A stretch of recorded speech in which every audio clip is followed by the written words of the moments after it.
Shalom, hari ini kita akan menemukan kitab Kisah Para Rasul pasal 19, teksnya ayat 21 sampai 41.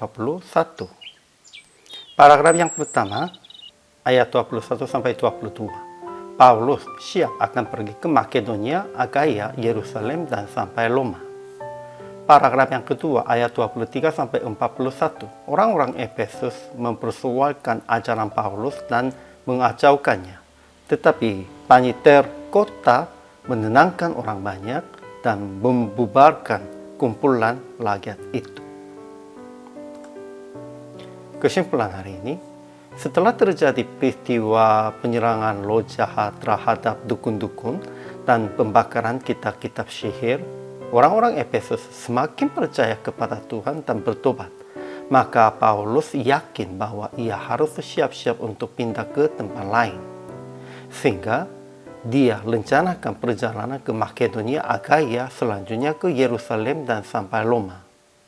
Dan ketika seorang tukang perak bernama Demetrius membuat keributan, ia merasa terancam dengan melihat peristiwa-peristiwa telah terjadi dan takut dapat rugi. Tetapi dia berpura-pura takut akan Dewi Artemis, dianggap lemah serta kebesarannya diinjak-injaknya. Sementara itu, orang-orang berkumpul dan menjadi kacau balau. Namun kebanyakan dari mereka tidak tahu apa sebab mereka berkumpul, tetapi Paulus menerima peristiwa ini sebagai tanda dari Tuhan untuk meninggalkan kota itu. Ajaran tentang Allahnya. Pertama, Allah menggerakkan hati Paulus akan siap untuk pergi. Ajaran tentang manusianya. Pertama, setelah banyak orang kembali kepada Tuhan dan bertobat, Paulus siap akan pergi ke Makedonia, Akaya, Yerusalem, dan lalu sampai Roma, dan mengirim Timotius dan Erastus ke Makedonia untuk siap perjalanannya. Kedua, timbul huru-hara besar di kota Efesus sebab tukang-tukang perak yang membuat kuil-kuilan Dewi Artemisnya mempersoalkan banyak orang mengikuti Paulus dan turun penghasilan mereka. Ketiga, sekalipun banyak orang berkumpul dan protesnya, kebanyakan dari mereka tidak tahu untuk apa mereka berkumpulnya. Keempat, panitera kota menenangkan orang banyak dan mempersoalkan yang mereka telah membawa orang-orang walaupun mereka tidak melampau kuil Dewi kita dan tidak menghujat namanya. Akhirnya dia membubarkan kumpulan rakyat itu. Jadi aplikasi hari ini, pertama, tetap memperhatikan rencana Tuhan tentang perjalanan Anda. Sekalipun sudah berkembang pelayanan atau terjadi persoalan pun, kita hanya memperhatikan rencana Tuhan saja dan bimbingannya.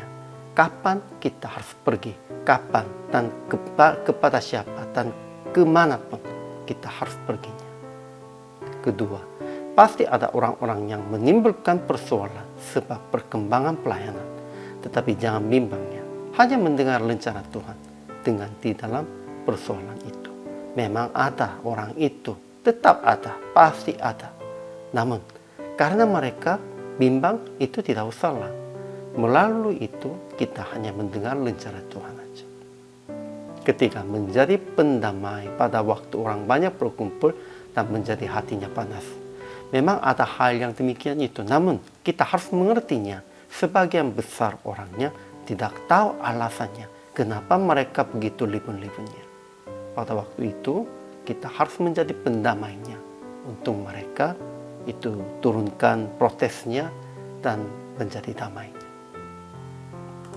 Jadi praktek hari ini memperhatikan rencana Tuhan ketika timbul persoalan atau hal yang tidak biasa. Dan lebih dahulu tenangkan hati orang-orang, lalu menerangkan semua hal dengan benar.